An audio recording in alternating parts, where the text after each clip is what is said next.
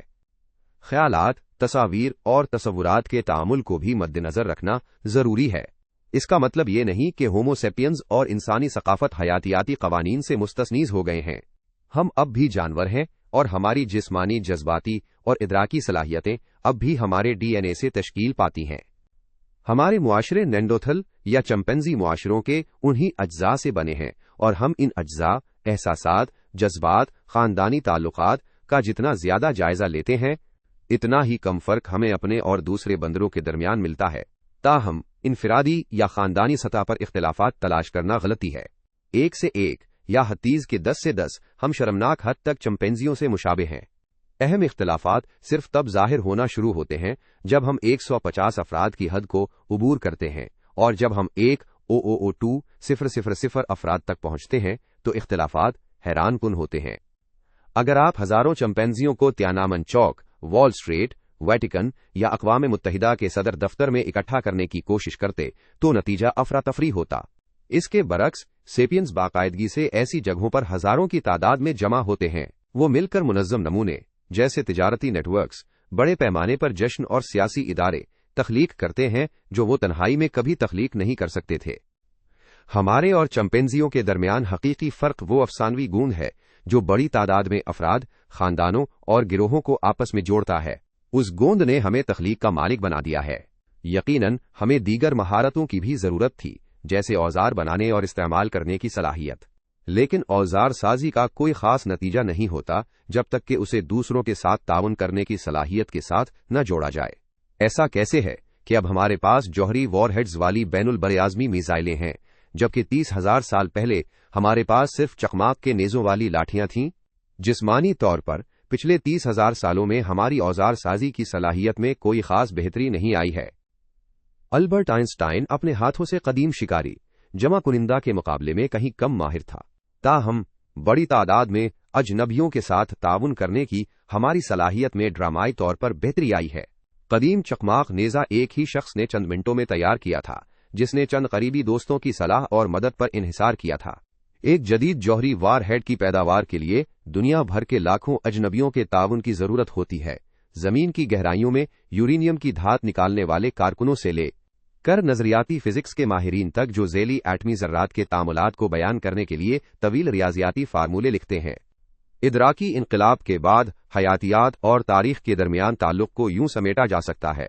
الف، حیاتیات homo sapiens کے رویے اور صلاحیتوں کے لیے بنیادی پیرامیٹرز مقرر کرتی ہے۔ پوری تاریخ اس حیاتیاتی میدان کی حدود میں وقوع پذیر ہوتی ہے۔ ب، تاہم یہ میدان غیر معمولی طور پر وسیع ہے جو سیپینز کو حیران کن قسم کے کھیل کھیلنے کی اجازت دیتا ہے۔ افسانہ ایجاد کرنے کی اپنی صلاحیت کی بدولت سیپینز زیادہ سے زیادہ پیچیدہ کھیل تخلیق کرتے ہیں جنہیں ہر نسل مزید ترقی دیتی اور تفصیل سے بیان کرتی ہے۔ جی، نتیجتاً یہ سمجھنے کے لیے کہ سیپینز کیسے برتاؤ کرتے ہیں، ہمیں ان کے اعمال کے تاریخی ارتقاء کو بیان کرنا چاہیے۔ صرف ہماری حیاتیاتی مجبوریوں کا حوالہ دینا ایسا ہوگا جیسے ایک ریڈیو سپورٹس کاسٹر جو ورلڈ کپ فٹ بال چیمپئن شپ میں موجود ہو اپنے سامعین کو کھلاڑیوں کے اقدامات کا حساب دینے کے بجائے کھیل کے میدان کی تفصیلی وضاحت پیش کرے۔ ہمارے پتھر کے زمانے کے آباء و اجداد تاریخ کے میدان میں کون سے کھیل کھیلتے تھے؟ جہاں تک ہم جانتے ہیں تقریباً 30,000 سال پہلے سٹادل کے شیر مرد کو تراشنے والے لوگوں میں وہی جسمانی، جذباتی اور فکری صلاحیتیں تھیں جو ہمارے پاس ہیں۔ صبح اٹھ کر وہ کیا کرتے تھے؟ ناشتے اور دوپہر کے کھانے میں وہ کیا کھاتے تھے؟ ان کے معاشرے کیسے تھے؟ کیا ان کے یک زوجگی کے رشتے اور بنیادی خاندان تھے؟ کیا ان کی تقریبات، اخلاقی ضابطے، کھیلوں کے مقابلے اور مذہبی رسومات تھیں؟ کیا وہ جنگیں لڑتے تھے؟ اگلا باب پردے کے پیچھے جھانکتا ہے، ان ہزاروں سالوں کی زندگی کا جائزہ لیتا ہے جو ادراکی انقلاب کو زرعی انقلاب سے الگ کرتے ہیں۔ یہاں اور اگلے صفحات میں جب سیپینز کی زبان کے بارے میں بات کی جاتی ہے تو میرا مطلب ہماری نسل کی بنیادی لسانی صلاحیتوں سے ہے، نہ کہ کسی خاص لہجے سے۔ انگریزی، ہندی اور چینی سب سیپینز کی زبان کی مختلف شکلیں ہیں۔ بظاہر ادراکی انقلاب کے وقت بھی مختلف سیپینز گروہوں کے مختلف لہجے تھے۔ 3. آدم اور حوا کی زندگی میں ایک دن۔ ہماری فطرت، تاریخ اور نفسیات کو سمجھنے کے لیے ہمیں اپنے شکاری جمع کنندہ آباء و اجداد کے دماغوں میں جھانکنا ہوگا۔